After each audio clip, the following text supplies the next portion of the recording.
നമസ്കാരം.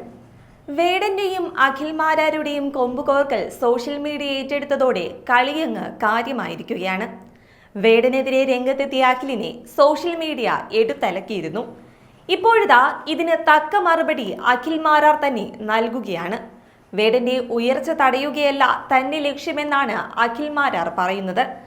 വേടനെ മുൻനിർത്തിയുള്ള ജാതീയ ഭിന്നിപ്പ് തടയുക എന്നതാണ് തന്റെ ലക്ഷ്യമെന്ന് ഫേസ്ബുക്കിലൂടെയാണ് അഖിൽമാരാർ അറിയിച്ചിരിക്കുന്നത്. അധികാരം നിലനിർത്താൻ കമ്മ്യൂണിസ്റ്റ് പാർട്ടി ഇല്ലാതാക്കിയ ദളിത് സമൂഹം, ജീവിതം വഴിമുട്ടി പാർട്ടി അടിമകളാക്കപ്പെട്ട ദളിത് ചെറുപ്പക്കാർ, അവരുടെ ഉയർച്ചയാണ് തന്റെ ആഗ്രഹം. ഒപ്പം വേടനെ മുൻനിർത്തി സുഡാപ്പികളും കമ്മ്യൂണിസ്റ്റുകാരും ഹിന്ദുക്കളിൽ സൃഷ്ടിക്കുന്ന ജാതീയമായ ഭിന്നിപ്പും തടയണം. അല്ലാതെ വേടന്റെ ഉയർച്ച തടയുകയല്ല. നായരായ കമ്മ്യൂണിസ്റ്റ് പാർട്ടി നേതാവിന്റെ മകളെ പ്രേമിച്ചതിന്റെ പേരിൽ പാർട്ടിയിൽ നിന്നും തഴയപ്പെട്ട കലാകാരനായ ദളിത് കൂട്ടുകാരനെ ചേർത്ത് പിടിച്ച ഒരുവനാണ് താൻ. തന്റെ നാട്ടിൽ NSSും പുലിയ സമുദായവും തമ്മിൽ ക്ഷേത്രഭൂമി തർക്കം വന്ന നാൾ ഒപ്പമുള്ള സുഹൃത്തുക്കളെ പോലും തള്ളിപ്പറഞ്ഞു. NSSനെ തള്ളിപ്പറഞ്ഞ് പുലിയർക്ക് വേണ്ടി സംസാരിച്ചവനാണ് താൻ.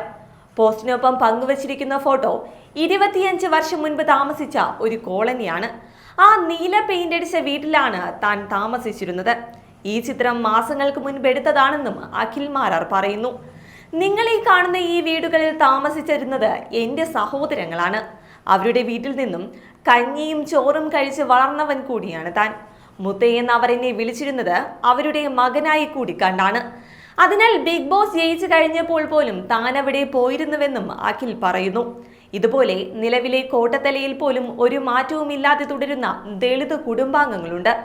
ആരാണ് ഇവരെ ഈ വിധമാക്കിയത്? അതിനെയാണ് താൻ ചോദ്യം ചെയ്തതെന്നാണ് അഖിൽമാരാർ പറയുന്നത്. രാഷ്ട്രീയത്തിന്റെ പേരിൽ തന്നെ എതിർക്കുന്ന ചെറുപ്പക്കാർ പോലും കമ്മ്യൂണിസ്റ്റ് പാർട്ടിയുടെ അടിമകളായി ജീവിതം നശിച്ചുവെന്ന യാഥാർത്ഥ്യം ഉൾക്കൊണ്ടവരാണ്. അവരിൽ പലരും ഇത് തങ്ങളുടെ വിധിയായി കരുതി മുന്നോട്ടു പോകുന്നു. 21-ാം വയസ്സിൽ ജോലി വാങ്ങിയത് പ്രേമിക്കുന്ന പെണ്ണിനെ കെട്ടണമെന്ന ആഗ്രഹത്തിലായിരുന്നു. പക്ഷേ പ്രേമിച്ചത് ജാതി നോക്കിയല്ല, പെണ്ണിനെ നോക്കിയായിരുന്നു. അവളുടെ ജാതി ജന്മം കൊണ്ട് ധീവര സമുദായമാണ്. എന്നാൽ വീട്ടിൽ അവളെ ആ പ്രായത്തിൽ വിളിച്ചുകൊണ്ട് വന്നിട്ട് അച്ഛനോടും അമ്മയോടും പറഞ്ഞത് ഇവളെയാണ് താൻ കെട്ടാൻ പോകുന്നതെന്നായിരുന്നു. അച്ഛനും അമ്മയും സന്തോഷത്തോടെ അത് അംഗീകരിക്കുകയാണ് ചെയ്തത്. കൂടാതെ മകൻ ജനിച്ചാൽ മനുഷ്യൻ എന്ന് പേരിടുമെന്നായിരുന്നു ഭാര്യയായ ലക്ഷ്മിയോട് പറഞ്ഞത്. ഈശ്വര, മകൾ ജനിക്കണേ എന്നവൾ പ്രാർത്ഥിക്കുകയും ചെയ്തു.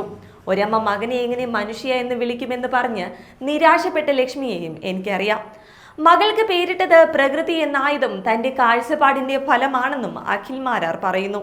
അതേസമയം അഖിലിന്റെ ഒപ്പമുള്ള മാരാർ, ജാതിയായി നിങ്ങൾക്ക് തോന്നുന്നത് നിങ്ങളുടെ ചിന്തയുടെ കുഴപ്പമാണെന്നാണ് അഖിൽമാരാരുടെ മറുപടി.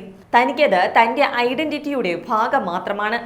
ആയിരക്കണക്കിന് അഖിൽമാരുള്ള കേരളത്തിൽ എന്റെ പേരൊരാൾ ശ്രദ്ധിക്കാനുള്ള വെറും വാൽ. ആ വാലില്ലെങ്കിലും ഉണ്ടെങ്കിലും അഖിൽമാരാർ തന്നെയാണ്. അതേസമയം ബിഗ് ബോസ് വിജയിച്ച ശേഷം നാട്ടിലെ NSS കരയോഗം തനിക്കായി ഒരു സ്വീകരണം ഒരുക്കിയിരുന്നു. തന്റെ അടുത്ത സുഹൃത്തുക്കൾ നിർബന്ധിച്ചിട്ട് പോലും താൻ അതിൽ പങ്കെടുത്തില്ല.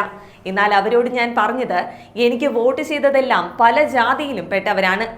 NSSന്റെ സ്വീകരണമായി ചെയ്യാതെ ഈ നാടിന്റെ സ്വീകരണമായി എല്ലാവരെയും കൂട്ടി ചെയ്താൽ താൻ വരാമെന്നായിരുന്നു അഖിൽമാരാർ പറഞ്ഞത്.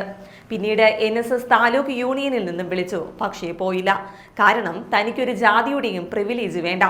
വാക്കിലും വരിയിലുമല്ല, പ്രവൃത്തി കൊണ്ട് മനുഷ്യനെന്ന് തെളിയിച്ചു ജീവിക്കാനാണ് താനെന്നാണ് അഖിൽമാരാർ പറയുന്നത്.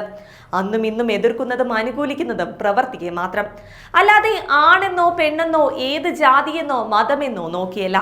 ഉയർന്നു വരാൻ നിങ്ങൾ ആഗ്രഹിക്കുന്നുണ്ടെങ്കിൽ ഉയർന്ന ചിന്ത വേണമെന്നാണ് അഖിൽമാരാർ വേടന് നൽകിയിരിക്കുന്ന കലക്കൻ മറുപടി.